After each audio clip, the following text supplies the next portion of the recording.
क्या हो अगर इंसान समय पर ही काबू पाने की कोशिश करे। दरअसल कुछ वैज्ञानिकों ने एक टाइम मशीन बना ली थी और फिर वे एक सीक्रेट एजेंसी बना लोगों से बहुत सारे पैसों के बदले में उन्हें टाइम ट्रेवल से मरने से बचाने लगे और ऐसे ऐसे पैरेलल यूनिवर्सेस में भेजने लगे जहां की वे जीवित रह सके। मगर क्या समय पर काबू पाना इतना आसान है? जानिए नई साई-फाई सीरीज लाइफलाइन में। कहानी की शुरुआत एक लड़की से होती है जो कि अपनी नई एंगेजमेंट रिंग को देखते हुए लिफ्ट के आने का इंतजार कर रही थी कि उसके हाथ से वो रिंग फिसलते हुए लिफ्ट के नीचे जा गिरती है। जिसके बाद एक एम्प्लॉय लिफ्ट के नीचे जा उसकी रिंग को ढूंढने में मदद करता है और उन्हें वो मिल भी गई थी। मगर वे वहां से बाहर निकल पाते इसके पहले ही ऊपर से लिफ्ट की वायर टूटने से वो उनके ऊपर ही आ गिरती है, जिसमें कि दोनों ही वहीं मारे गए थे। लेकिन अब यहाँ से 33 दिन पहले का समय दिखाया जाता है जहाँ की उस लड़की के मरते ही एक सीक्रेट लैब ने उसे डिटेक्ट कर लिया। यानी कि अब उन्हें पहले से पता था कि वो लड़की 33 दिन के बाद लिफ्ट हादसे में मारी जाएगी। और अब ये सीक्रेट एजेंसी अपने एक एजेंट कोनर को फोन करती है कि उसे उनके क्लाइंट की जान बचानी है। दरअसल कोनर अपनी पत्नी हेली के साथ रहता है और दोनों ही सीक्रेट एजेंसी के एजेंट्स हैं जो कि टाइम ट्रेवल कर लोगों की जान बचाती है। अब ये एजेंसी ऐसा करती कैसे है हमें आगे पता चलेगा। यहाँ चूंकि एजेंसी को पहले से पता था कि वो लड़की कब और कैसे मारी जाएगी, तो कोनर अब जल्दी से टाइम ट्रेवल मशीन में एंटर करता है और सीधा उसी वक्त में पहुंच जाता है जहाँ की वो लिफ्ट गिरने ही वाली थी। और इस बार वो लिफ्ट के गिरने से पहले ही उस लड़की को बाहर निकाल लेता है और उसे बचा लेता है। तो वही वो दूसरा आदमी इस बार भी मारा गया था और वो लड़की जान जाती है कि ये तो उसी सीक्रेट एजेंसी का एजेंट है जिनके पास उसने काफी सारे पैसों के बदले में इंश्योरेंस करवाया हुआ है। और वो कोनर से पूछती भी है कि उसने उस दूसरे आदमी की जान क्यों नहीं बचाई, जिस पर कोनर उसे बताता है कि वो उनका क्लाइंट नहीं है और वो किसी और घटना में इंटरफियर नहीं करते। अभी एजेंसी काम कैसे करती है, यहाँ से एक मिरांडा नाम की औरत ड्वेन जॉनसन का एडवर्टाइजमेंट देख रही थी जिसमें कि वो बताता है कि कैसे इस लाइफलाइन नाम की एजेंसी ने टाइम ट्रेवल की खोज कर ली है और वे पैसों के बदले में लोगों की मौत को ही टाल देते हैं।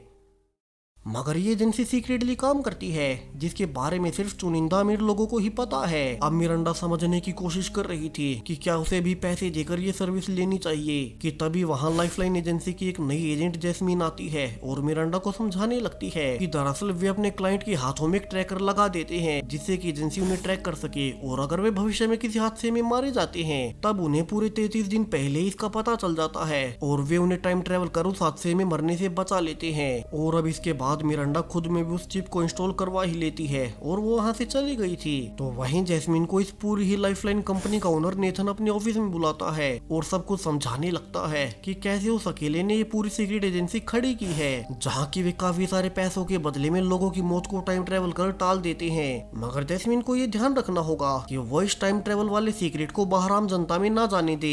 यहाँ वो आगे बताता है कि जो डिवाइस वे क्लाइंट के हाथों में इंस्टॉल करते हैं वे उन्हें 33 दिन पहले पास्ट में जानकारी भेज देते हैं कि वे कब और कैसे मरने वाले हैं, जिसके बाद वे अपने एक एजेंट को 33 दिन भविष्य में भेज देते हैं ठीक उसी जगह जहाँ की उनका क्लाइंट मरने वाला हो। और इसी के लिए वे एक स्पेशल टाइम जंप मशीन का इस्तेमाल करते हैं जिसे कि जे नाम के उनके एक वैज्ञानिक ने बनाया था। मगर ये मशीन सिर्फ भविष्य में ही ले जा सकती है, उन्हें वापिस से पास्ट में नहीं ला सकती। तो जो भी एजेंट 33 दिन भविष्य में किसी और को बचाने जाता है वे फिर यहाँ प्रेजेंट टाइम में नहीं आ सकते और वो उसी टाइम में रुक जाता है। अब ये सब सुनने के बाद जैस्मीन हैरानी में पूछती भी है कि जब उन्हें ऑलरेडी ये पता होता है कि कोई इंसान 33 दिन के बाद मरने ही वाला है तो उन्हें भविष्य में जाने की जरूरत ही क्या है। वे अभी इसी समय में उस इंसान को 1 महीने के लिए सेफ बंकर में बंद कर सकते हैं ताकि इस बार उसकी मौत हो ही ना। मगर नेथन रिवील करता है कि यही तो सबसे मेन बात है। दरअसल हर यूनिवर्स में किसी की मौत का होना एक परमानेंट पॉइंट होता है, यानी कि जिस इंसान को जिस यूनिवर्स में एक समय पर मरना है तो वो वहाँ कैसे भी करके मारा ही जाएगा।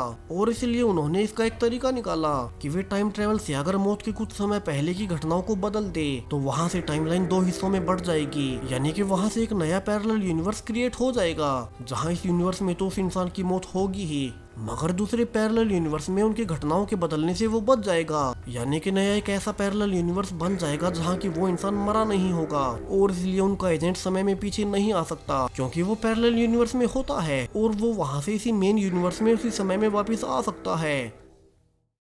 यहाँ वो आगे बताना जारी रखता है कि उसने अपने बहुत सारे पैसे और समय इस प्रोजेक्ट पर लगाए थे और वे फाइनली एक टाइम मशीन बना पाए हैं। तो वो कैसे भी नहीं चाहता कि इसके बारे में बाहर किसी को भी पता चले और इसीलिए ही वे हमेशा रिच लोगों को ही इस इंश्योरेंस के बारे में अप्रोच करते हैं जो कि उन्हें अपनी जान बचाने के बदले में मोटी कीमत दे सके। वहीं आज भी हमेशा की तरह इसी एजेंसी का एजेंट कोनर अपनी पत्नी हेली से मिलता है। दरअसल चूंकि दोनों ही इसी लाइफलाइन एजेंसी के लिए एजेंट्स हैं, तो वे अक्सर एक दूसरे से अलग ही रहते हैं, क्योंकि कोई भी नया असाइनमेंट मिलते ही उन्हें 33 दिन भविष्य में जाना पड़ता है और इसी कारण से दोनों कई महीनों तक मिल भी नहीं पाते। लेकिन चूंकि वे आपस में बहुत प्यार करते थे और उन्हें ये काम पसंद भी था, इसलिए उन्हें इससे कोई प्रॉब्लम नहीं और उनकी शादी काफी अच्छी चल रही है। हालांकि इससे अलग दोनों की सोच भी अलग है। जहां कॉनर सिर्फ अपने क्लाइंट को ही बचाता है, जैसा कि उसने शुरू में सिर्फ उस लड़की की जान बचाई जिसने की इंश्योरेंस लिया हुआ था और दूसरे आदमी को मरने दिया, तो दूसरी ओर हेली का मानना कुछ और ही है। जहां एक बार जब वो टाइम ट्रेवल कर अपनी क्लाइंट को बचाने गई थी, क्योंकि वो कार एक्सीडेंट में मरने वाली थी, मगर उसने उसके साथ उस दूसरे आदमी को भी बचा लिया, जिसके बारे में सुन कॉनर कहता भी है कि उन्हें तो बस अपने काम से काम रखना चाहिए। वही अब सुबह फिर से उसे एजेंसी में बुलाया गया था, क्योंकि एक नए क्लाइंट की जान खतरे में थी। अब उसके जाने के बाद हेली का पुराना साथी एक डिटेक्टिव हेली से मिलने आता है। दरअसल हेली पहले पुलिस में काम किया करती थी, मगर फिर उसने लाइफलाइन एजेंसी के लिए वो जॉब छोड़ दी। तो उसका पुराना साथी कहता भी है कि वे उसे बहुत ज्यादा मिस करते हैं और वो बिना कुछ बताए जॉब क्यों छोड़ आई। वहीं हेली उसे सच्चाई नहीं बता सकती थी कि वो एक टाइम ट्रेवल करने वाली एजेंसी का हिस्सा है। तो वो किसी तरह से टॉपिक को बदल बात को टाल देती है और उसके जॉब वाले ऑफर को भी ठुकरा देती है। वहीं कुछ देर बाद उसे भी एक बूथ नाम के क्लाइंट की जान बचाने का मैसेज मिलता है, तो वो उसे बचाने फ्यूचर में चली जाती है, जहाँ की वो एक पार्किंग में थी और वो देखती है कि उसके क्लाइंट को दो लोग गन पॉइंट पर लिए हुए हैं, जहाँ वे उसे गोली मारने ही वाले थे। सो एली उसे बचाने आगे भागती है, तो दूसरी ओर उनकी एजेंसी में जैस्मिन स्क्रीन पर कुछ ऐसा देखती है जिससे कि उसकी आंखें फटी की फटी रह गई थी। दरअसल अचानक से ही हेली के ट्रैकर से उन्हें खबर मिली कि वो 33 दिन फ्यूचर में जिस क्लाइंट को बचाने गई है वहाँ वो खुद भी मारे जाने वाली है। सो जल्दी से बाकी एजेंट्स उस समय में हेली और उस क्लाइंट को बचाने जाने लगते हैं, जहाँ की वे एक बार में ही टाइम ट्रेवल कर घटनाओं को बदल सकते हैं और अगर वे एक बार में उसे नहीं बचा पाए तो वो इंसान परमानेंटली मारा जाएगा। तो दूसरी ओर जब कॉनर ने अपने क्लाइंट को मरने से बचाया ही था कि अब उसके पास भी एक अननोन नंबर से कॉल आता है और वो फोन पर कहने लगता है कि क्या कॉनर फ्री विल में मानता है, क्या उसे नहीं लगता कि हम इंसानों को समय से छेड़छाड़ नहीं करनी चाहिए। अब यहाँ कॉनर कुछ भी समझ नहीं पा रहा था कि ये है कौन और वो पूछने लगता है कि उसने उसे फोन क्यों किया। जहाँ वो मिस्टीरियस आदमी आगे बताने लगता है कि असल में उसकी पत्नी हेली अभी जिस मिशन पर गई है वहाँ वो 20 मिनट बाद जान से मारी जाएगी। हालांकि लाइफलाइन एजेंसी ने अपने बाकी एजेंट्स को उसे बचाने भेजा भी है, मगर वे इसमें फेल होने वाले हैं। तो अगर कॉनर उसे बचा सके तो अपनी पत्नी को बचा ले। और अब ये सुनते ही कॉनर सीधा अपनी पत्नी को बचाने भागने लगता है। तो दूसरी ओर जिस पार्किंग में हेली अपने क्लाइंट को बचाने गई थी उसमें कुछ आम लोग भी मौजूद थे और एक छोटी लड़की नोरा अपने पिता से मिलने आई थी, जो किसी पार्किंग में गार्ड का काम करता है। और अब जैसे ही हेली गन पॉइंट कर उन दो लोगों को अपने क्लाइंट को छोड़ने को कह ही रही थी कि अब तक यहाँ कॉनर भी आ गया था और वो हेली को चिल्लाकर कहने लगता है कि वो यहाँ पर अकेला सब संभाल लेगा और वो वहाँ से चली जाए। जबकि हेली तो हैरान थी कि ये क्या हो रहा है। किसी बीच अब गोलीबारी शुरू हो जाती है और एक गोली हेली को भी आ लगी थी, जिससे कि वो फाइनली ऑन द स्पॉट मारी ही जाती है। सो गुस्से में कॉनर उन पर फायरिंग करने लगता है और इसी दौरान भागते हुए अब उन्होंने उस गार्ड को भी मार दिया था, जो कि अपनी बेटी नोरा के साथ वहां आया हुआ था। और छोटी नोरा अपने पिता को मरे हुए देख रोने लगती है। तो वहीं कॉनर को भी बुरा लग रहा था कि वो पहले हेली को नहीं बचा पाया और अब उसकी वजह से नोरा का पिता भी मारा गया। वही अब तक नेथन भी बाकी साथियों के साथ टाइम ट्रेवल कर आ चुका था और वो बाकी सबको ऑर्डर देता है कि वो हर ओर से उनके सबूत मिटा दे और जल्दी से उस बच्ची नोरा की याददाश्त मिटा दे ताकि वो किसी और को कुछ ना बता सके।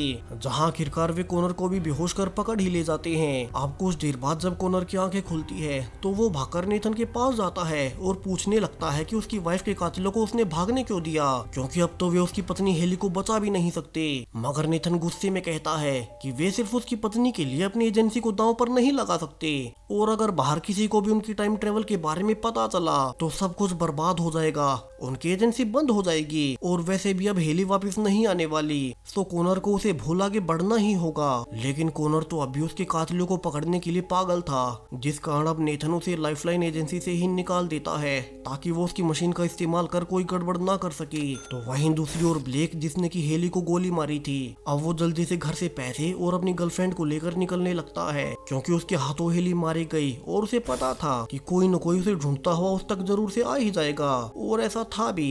जहाँ कॉनर अब तक क्लूज का पीछा कर उसका एड्रेस निकाल उसे मारने आता है। मगर अब तक तो ब्लेक यहाँ से ऑलरेडी निकल चुका था। वही कॉनर अब तक हैरान था कि उसे फोन करने वाला वो मिस्टीरियस आदमी था कौन, जिसने कि उसे पहले ही बता दिया कि हेली मरने वाली है और उसे फ्यूचर का पता कैसे चला। तो वो उसे भी ढूंढने का फैसला करता है। मगर इससे पहले वो छोटी नोरा को देखने हॉस्पिटल जाता है, जिसके की पिता की मौत उसकी वजह से पार्किंग में हो गई थी। मगर यहाँ उससे बात कर कॉनर को पता चलता है कि असल में लाइफलाइन एजेंसी वालों ने तभी उसकी मेमोरीज मिटा दी थी। वहीं अब जब कुछ दिन बाद जे कॉनर के घर हेली के फ्यूनरल के लिए आता है तो कॉनर कहता है कि उसे पता है कि अब हेली वापस नहीं आने वाली, मगर उसकी वजह से छोटी बच्ची नोरा का पिता मारा गया। तो वो चाहता है कि जे उस एजेंसी से एक ट्रैकर चुरा कर उसे दे दे, जिसे कि वो नोरा में इंस्टॉल कर देगा ताकि कम से कम उसकी लाइफ तो सिक्योर रहे। वहीं चूंकि जेल लाइफलाइन का मेन रिसर्चर है तो कोई उस पर शक भी नहीं करेगा। तो शुरू में थोड़ा कतराने के बाद आखिरकार दोस्ती की खातिर जे इसके लिए मान ही जाता है। तो वहीं कॉनर भी नेथन के पास माफी मांग कि अब वो हेली की मौत से आगे बढ़ गया है और वो कोई गलती नहीं करेगा। अब वो उससे अपनी जॉब वापस मांगता है और इसके लिए नेथन भी मान गया था, क्योंकि कॉनर उसका one of the best agents में से एक रहा था। तो दूसरी ओर अब तक छोटी नोरा को एक कपल ने अडॉप्ट कर लिया था, मगर ये फैमिली काफी ही बुरी थी, क्योंकि वे नोरा को बेवजह में परेशान करते, उसे कई बार खाना भी नहीं देते और अपने कमरे में ही बंद रखते। वहीं जब वो कुछ दिन बाद घर पर अकेली ही थी तो कॉनर उसके घर उसका हाल जानने जाता है कि वो ठीक तो है। वहीं वो अपने साथ में लाई हुई लाइफलाइन चिप को भी उसमें इंस्टॉल कर देता है, ये झूठ बोलकर कि नोरा का पिता जो कि मारा जा चुका था, उसने मरने से पहले नोरा के लिए ये चिप ऑर्डर की थी ताकि वो सेफ रह सके।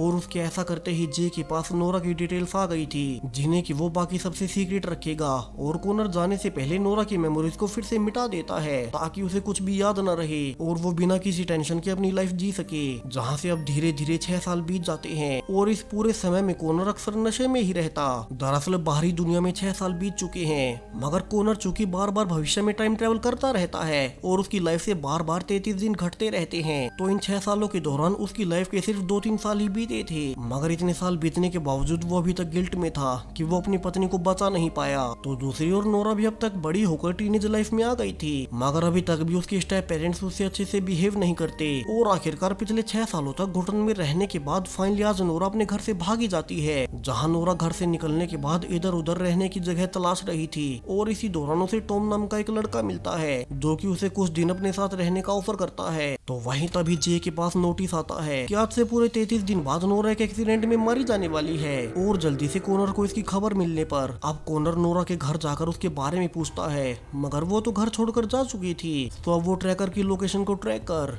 पूरे 33 दिन फ्यूचर में चला जाता है ताकि वह नोरा को मरने से बचा सके।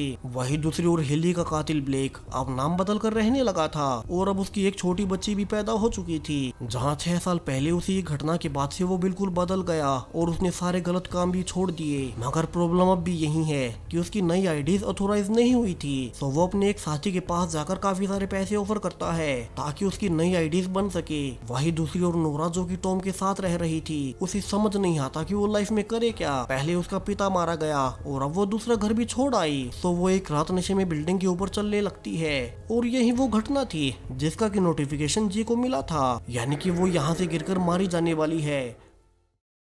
मगर चूंकि उसमें वो ट्रैकर लगा हुआ था तो इस बार कॉनर पहले ही आकर उसे गिरने से बचा लेता है और शांत करने लगता है। हालांकि नोरा इससे भी हैरान थी कि इस आदमी को उसका नाम कैसे पता, जहां से कॉनर को उसे सारी सच्चाई बतानी ही पड़ती है। और वो इसे ये भी बताता है कि उसे फिर से उसकी सारी मेमोरीज मिटानी होंगी, वरना तो अगर उसकी एजेंसी को पता लगा तो वे उसे छोड़ेंगे नहीं। तो कॉनर फिर से नोरा के मेमोरीज को मिटा ही देता है। मगर अब जब कुछ दिन बाद नोरा घर पर अपने दोस्तों के साथ ही थी, तब उसे एक सीक्रेट पार्सल मिलता है जिसमें कि एक फोन था और उसमें मैसेज आया हुआ था कि क्या उसे याद है कि उसकी मेमोरीज मिटाई जा रही हैं। सो नोरा जल्दी से उसी नंबर पर फोन करती है और पता करती है कि असल में ये तो कोई जैक है। और वो कहने लगता है कि उसके पास नोरा की सारी ही मेमोरीज है और वो उससे उसके बताए एड्रेस पर मिलने आए। सो नोरा तभी अपनी दोस्त के साथ जैक के बताए एड्रेस पर जाती है, जहाँ की वो देखती है कि एक एजेंट कहीं से टाइम ट्रेवल करके वहाँ पर आ गया और कहीं भाग गया। सो जैक फिर से नोरा को फोन कर कहता है कि यही तो वो उसे दिखाना चाहता था। दरअसल दरअसल ये एक सीक्रेट एजेंसी है जिनके पास टाइम ट्रेवल की मशीन है और इसी एजेंसी के खिलाफ उन्हें मिलकर काम करना है और नोरा इसके लिए मान गई थी। तो वहीं लाइफलाइन एजेंसी में जे ने टाइम ट्रेवल से जुड़ी एक और नई खोज कर ली थी और वो यही बताने ओनर नेथन के पास भी जाता है कि अभी अभी उसने एक नया फॉर्मूला खोज निकाला है जिससे कि वे अब पास्ट में भी टाइम ट्रेवल कर पाएंगे और उन लोगों को भी बचा पाएंगे जिन्हें कि वे पहले बचा नहीं पाए थे। मगर नेथन इसे सुन इस फॉर्मूला पर आगे काम करने से मना कर देता है क्योंकि अभी वो इस मशीन पर इतने सारे पैसे लगाकर हटा था और अगर पास्ट में जाने की मशीन तैयार हुई तो उसकी ये पूरी ही इन्वेस्टमेंट बर्बाद हो जाएगी। तो वो जे को इस फॉर्मूला पर काम करने से मना कर देता है। इतना ही नहीं, यहाँ से जे को एजेंसी की मेन लैब में जाने की परमिशन भी रद्द कर दी गई थी ताकि वो इस आइडिया पर आगे काम ना कर सके। तो दूसरी ओर नोरा के पास फिर से जैक का फोन आता है और वो बताता है कि जल्दी उनके आसपास एक टाइम ट्रेवलिंग एजेंट आने वाला है और उनका मिशन होगा कि वे उसे वहीं रोक ले। तो नोरा उसे रोकने भागती है मगर वो फीमेल एजेंट काफी ही ट्रेंड थी और वो नोरा को मारकर वहाँ से निकल ही जाती है। तो वहीं लाइफलाइन ऑफिस में जैस्मिन हमेशा से कॉनर को पसंद करती थी और अब जब इतने साल हो चुके हैं तो वो फाइनली कॉनर को प्रपोज कर ही देती है जिसके लिए कि अब कॉनर भी मान गया था और दोनों साथ में रहना शुरू कर देते हैं। मगर कॉनर के घर जाकर उसे पता चलता है कि असल में वो अभी तक भी अपनी एक्स वाइफ हेली के कातिलों को ढूंढने में लगा हुआ है। और कॉनर अगले दिन भी ब्लेक की फोटो दिखा आसपास में पूछने लगता है कि क्या उन्होंने इसे कहीं देखा है। हालांकि ब्लेक तक ये खबर पहुंच चुकी थी कि कॉनर अभी तक भी उसे ढूंढ रहा है। तो ब्लेक फैसला करता है कि वो कॉनर से मिल इस मामले को सुलझाना चाहता है क्योंकि अब उसकी एक फैमिली है। तो अब जब कॉनर एक रेस्टोरेंट में बैठा ही था कि ब्लेक उसके सामने से आकर खुद से माफी मांगने लगता है कि वो सब उससे गलती से हो गया और वो तो बस अपने बॉस को सुरक्षित रख रहा था जहाँ की उसने बस कवर फायरिंग के लिए शूटिंग की थी। मगर उसे पता नहीं था कि वो गोली सीधा जाकर हेली को लग जाएगी। वहीं उसने तो अब वो काम भी छोड़ दिया है क्योंकि उसकी एक फैमिली है। तो ब्लेक यहाँ से कॉनर को हेली की मौत से आगे बढ़ने की रिक्वेस्ट करता है मगर कॉनर तो सालों से अपनी पत्नी के कातिल को ढूंढ रहा था। तो वो ब्लेक के चुप होते ही उस पर टूट पड़ता है और दोनों में काफी लड़ाई भी होती है जहाँ की आखिरकार ब्लेक वहाँ से भागकर अपनी जान बचाता है। तो दूसरी ओर टॉम नोरा पर गुस्सा था कि उसे ऐसे किसी टाइम ट्रेवलर को पकड़ने की जरूरत नहीं है कि तभी फिर से उसके पास जैक का फोन आता है और वो कहता है कि उन्हें उस एजेंट को रोकना चाहिए था मगर अभी उसके पास एक और मौका है और अगर वे इस नए एजेंट को रोक लेती है तो वो उसे पूरे 5 लाख रुपए दे देगा। और अब इतने सारे पैसों के बारे में सुन टॉम भी नोरा का साथ देने को तैयार हो ही जाता है। वहीं दूसरी ओर ब्लेक काफी ही दुखी था कि कॉनर ने उसे माफ नहीं किया और आज तो उसकी पत्नी भी उसे परेशानी में देख लेती है जहाँ ब्लेक उसे पूरी ही बात बताता है कि कैसे 5 साल पहले उसे बहुत बड़ी गलती हो गई थी मगर शायद से उसका पास्ट कभी उसका पीछा नहीं छोड़ेगा। यहाँ उसकी पत्नी उसे समझाती भी है कि अब उनकी एक बेटी है तो ब्लेक को कुछ भी करके अपने पास्ट से खुद का पीछा छुड़वाना ही होगा। तो अब अपने परिवार के लिए ब्लेक पहले कॉनर के घर के सामने जा और उस पर निशाना लगा। अब उसे फोन पर कहने लगता है कि वो हमेशा हमेशा के लिए अपने परिवार के साथ ये देश छोड़कर जा रहा है और उसे कॉनर से कोई लड़ाई भी नहीं करनी। मगर कॉनर तो गुस्से में था और वो कहता भी है कि वो जहाँ कहीं भी चला जाए वो उसे वहीं ढूंढकर जान से मार देगा। तो अब आखिरकार ब्लेक उसे आखिरी ऑप्शन देता है कि या तो कॉनर उसका पीछा छोड़ दे वरना वो उसे अभी गोली से जान से मार देगा। और ये कॉनर भी समझ गया था कि ब्लेक उस पर निशाना लगाए हुए है तो वो उसे झूठा वादा करता है कि वो आज के बाद से उसका पीछा कभी नहीं करेगा। तो दूसरी ओर लाइफलाइन हेडक्वार्टर्स में चूंकि नेथन ने जे को टाइम मशीन बनाने से मना कर दिया था तो जे अब अपनी आगे की खोज अपने घर पर ही कंटिन्यू करने लगता है ताकि वो एक ऐसी मशीन बना सके जो कि न सिर्फ इंसानों को भविष्य में लेकर जाए बल्कि पास्ट के भी किसी भी समय में ले जा सके। जहां उसने कई हफ्तों की मेहनत के बाद एक प्रोटोटाइप भी बना लिया था मगर जे उसे इस्तेमाल करने पर जान पाता है कि इस मशीन को चलाने के लिए उसे बहुत सारी एनर्जी की जरूरत होगी और उसके बाद ये मशीन काम करने लगेगी। तो वहीं नोरा और उसके दोस्तों के पास अगले टाइम ट्रेवलिंग एजेंट की लोकेशन आ चुकी थी और वे उसी जगह पर जाकर उसे रोकने लगते हैं जहाँ इस बार एक एजेंट एलाई अपने क्लाइंट को बचाने आया ही था मगर अब नोरा अपने साथियों के साथ उस पर टूट पड़ती है। हालांकि काफी फाइटिंग के बाद एलाई सबको मारकर वहाँ से भाग गया था मगर अब तक समय निकलने से उसका क्लाइंट मारा जा चुका था जिसे कि मरते हुए नोरा और उसके दोस्त भी देख लेते हैं और काफी दुखी होते हैं। मगर अब घर वापस आते ही उन्हें उनके पैसे मिल चुके थे और साथ ही एक नोट भी था कि उन्होंने अपने मिशन को पूरा कर दिया। जहाँ बाकी सब तो इससे काफी ही खुश होते हैं लेकिन नोरा इससे खुश नहीं थी कि उन्होंने किसी और को मरने दिया क्योंकि वो एजेंट किसी की जान बचाने ही वहाँ गया था। जबकि लाइफलाइन एजेंसी में नेथन और जैस्मिन इसी बात से परेशान थे कि यह है कौन जो कि उनके एजेंट्स को रोक रहा है। पहले उनकी लेडी एजेंट पर अटैक हुआ और इस बार तो दूसरा एजेंट अपने क्लाइंट को भी बचा नहीं पाया। वहीं किसी को ये कैसे पता हो सकता है कि उनका एजेंट कब और कहां जाएगा, यानी कि उनका दुश्मन कोई उनकी एजेंसी वाला ही है। और नेथन अब हर किसी की जांच करने का आदेश देता है कि उनमें से वो कौन है जो कि ये करवा रहा है। वही वो घायल एजेंट एलाई से भी पूछताछ करता है कि वे लोग कौन थे जो कि उसे रोक रहे थे, और वो नोरा का हुलिया बता देता है। वहीं बाकी इन्वेस्टिगेशन के बाद नेथन को पता चल ही गया था कि असल में उनकी एजेंसी का सबसे पहला एजेंट जैक वही है जो कि ये सब करवा रहा है, और वो इसके लिए उनके सिस्टम को हैक कर उनकी सारी जानकारी निकाल लेता है कि उनके एजेंट्स कब और कहाँ जाएंगे, और फिर वो नोरा और उसके साथियों को पैसे दे उनके एजेंट्स को रोकने को कहता है। तो अब नेथन खुद से ही जैक से मिलकर उसे रास्ते से हटाने का प्लान बनाता है। तो दूसरी ओर काफी दिन बीतने के बाद नोरा के पास फाइनली जैक का फोन आ ही गया था, और वो उससे फाइनली फेस टू फेस मिलने को मान जाता है ताकि उसे लाइफलाइन के बारे में सब कुछ बता सके जिसके खिलाफ वो ये सब करवा रहा है। सो नोरा जल्दी से जैक से मिलने पहुंचती है और देखती है कि जैक तो असल में काफी ही बुरी हालत में था, जो कि व्हील चेयर पर रहकर हमेशा ऑक्सीजन टैंक के सहारे जिंदा रहता है। और वो अब नोरा को सब कुछ बताना शुरू करता है कैसे लाइफलाइन एक सीक्रेट एजेंसी है जो कि पैसों के बदले में प्रकृति के खिलाफ जाकर लोगों को टाइम ट्रेवल कर बचा लेती है, और हर बार जब वे किसी को बचाते हैं तो वहाँ से एक नया पैरेलल यूनिवर्स क्रिएट हो जाता है, क्योंकि रियल यूनिवर्स में तो वो इंसान मरना तय ही था। वहीं शुरू में उसने भी उसी एजेंसी में काम किया था, मगर फिर वो समय के साथ समझ गया कि उनका नेचर से खेलना ठीक नहीं, और क्या पता जितनी बार वे स्पेस टाइम को बदल रहे हो उससे मेन यूनिवर्स ही तबाह हो जाए। सो उसने वहाँ से निकल उनके एजेंट्स को रोकना शुरू कर दिया ताकि जो प्रकृति के अनुसार होना हो वो होकर ही रहे। हालांकि नोरा पूछ भी रही थी कि अगर लाइफलाइन लोगों की जान बचा रही है तो इसमें गलत है क्या, और जैक नोरा को उसके पिता का एग्जाम्पल देता है कि वो एजेंसी बस पैसों के लिए ये सब कर रही है, जिसमें कि कई बार दूसरे लोग भी मारे जाते हैं जिन्हें की असल में मरना था ही नहीं। और वो नोरा के पिता की मेमोरी उसे याद दिलाता है कि कैसे उसके पिता को उस दिन पार्किंग में मरना ही नहीं था, मगर सिर्फ पैसों के लिए लाइफलाइन के एजेंट्स ने उन गुंडों से लड़े, और इसी बीच नोरा के पिता बीच में मारे गए, जिसके बाद नोरा की लाइफ इतनी ज्यादा बर्बाद हो गई। वरना मेन टाइमलाइन में तो नोरा अपने पिता के साथ हमेशा खुश रहती। अब ये सुनने के बाद नोरा को भरोसा नहीं होता कि लाइफलाइन की वजह से उसकी लाइफ इतनी खराब हो गई। तो जैक उसे कॉनर के बारे में भी बताता है जिसने कि उसके अंदर वो चिप इंस्टॉल की, और वो उसे सारी सच्चाई बता देगा। वहीं चूंकि बाहर नेतन उसे ढूंढने आने ही वाला था, तो अब जैक नोरा को अंदर छिपा देता है और कहता है कि वो उनकी सारी ही बातें सुने और उसे उस पर भरोसा हो जाएगा। तो वहीं अब तक नेथन भी अंदर आ चुका था, और वो गुस्से में कहने लगता है कि जैक को ऐसा नहीं करना चाहिए था, वो उसे अपनी एजेंसी को बर्बाद नहीं करने देगा। और अब ये कहकर वो जैक की पाइप ही काट देता है और उसे जान से मार डालता है। वही अंदर से नोरा सब कुछ देख रही थी, और उसे फाइनली यकीन हो ही जाता है कि लाइफलाइन का टाइम ट्रेवल करना सही नहीं। तो वो घर जाकर प्लान बनाती है कि वो अपने हाथ में लगी चिप से कॉनर को अपने पास बुला लेगी और कंफर्म करेगी कि क्या उसी की वजह से उसके पिता की मौत हुई थी। तो दूसरी ओर जे कॉनर को अपने घर बुला खुशखबरी देता है कि उसने फाइनली एक रियल टाइम मशीन बना ही ली है, जिससे कि वे न सिर्फ फ्यूचर में बल्कि पास्ट में भी जा पाएंगे। जिसे कि सुन अब कॉनर भी खुश था कि फाइनली शायद से वो अपनी पत्नी हेली को फिर से बचा पाएगा।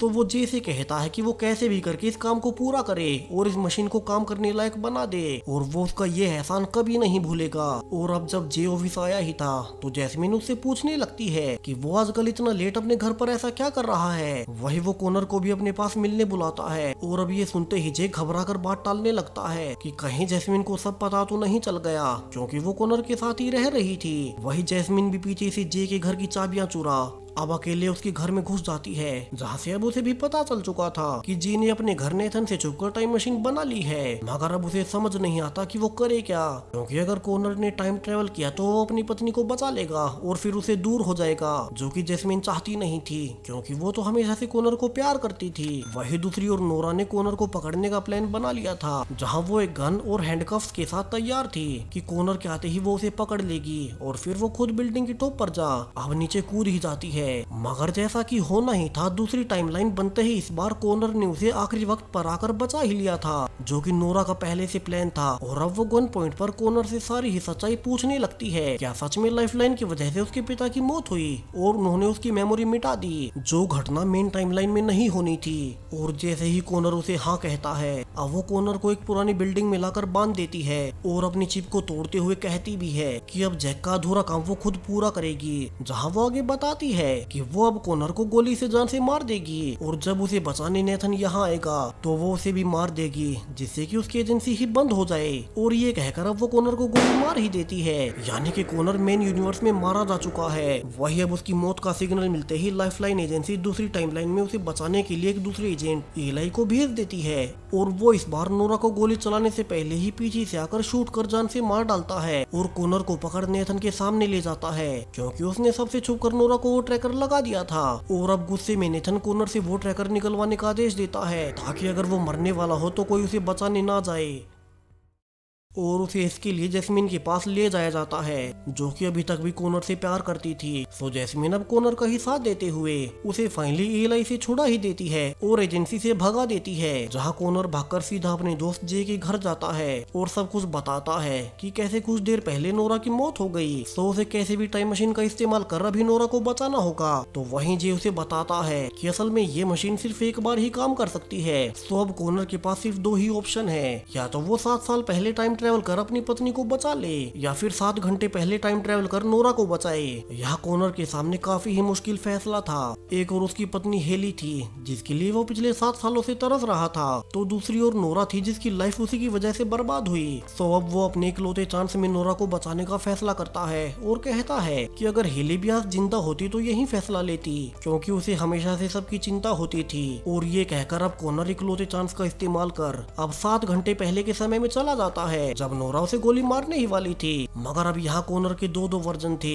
जहाँ कॉनर उसे बताता है कि वो भी फ्यूचर से आया है और अगर नोरा ने उसे गोली मारी तो वो खुद भी मारी जाएगी, जो कि वो कभी नहीं चाहता, क्योंकि उसे भी पता है कि उस दिन उसी की वजह से उसके पिता की मौत हुई थी। मगर उस दिन उसकी पत्नी भी मारी गई और आज उसने उसकी पत्नी के कातिल ब्लेक को माफ कर दिया है, उसे अपने दिल से निकाल दिया है, क्योंकि उसकी भी एक फैमिली है और यही वो नोरा से उम्मीद करता है कि वो भी उसे माफ कर दे। और अब कॉनर की बातों को सुन नोरा भी फाइनली गुस्से को त्याग वहाँ से चली ही जाती है। तो वही अब दोनों कॉनर डिस्कस करते हैं कि वे क्या करें और फ्यूचर कॉनर को स्ट्राइक होता है कि असल में जे की मशीन से चूंकि एक ही बार टाइम ट्रेवल किया जा सकता था, तो अगर वो इस वक्त दोबारा जे के पास जाए तो वो मशीन अभी पूरी होगी और वो इस बार हेली को बचा सकता है। यानी कि बेशक से जे की मशीन से एक ही बार टाइम ट्रेवल किया जा सकता हो, मगर समय में पहले जाने पर वो चांस फिर से मिल जाता है। जैसे कि अब 6 घंटे पीछे आकर नोरा को बचाने पर जे की मशीन इस वक्त में एक बार भी नहीं चली थी और कॉनर इस बार 7 साल पहले जाकर अपनी पत्नी हेली और नोरा के पिता दोनों को ही मरने से बचा लेगा।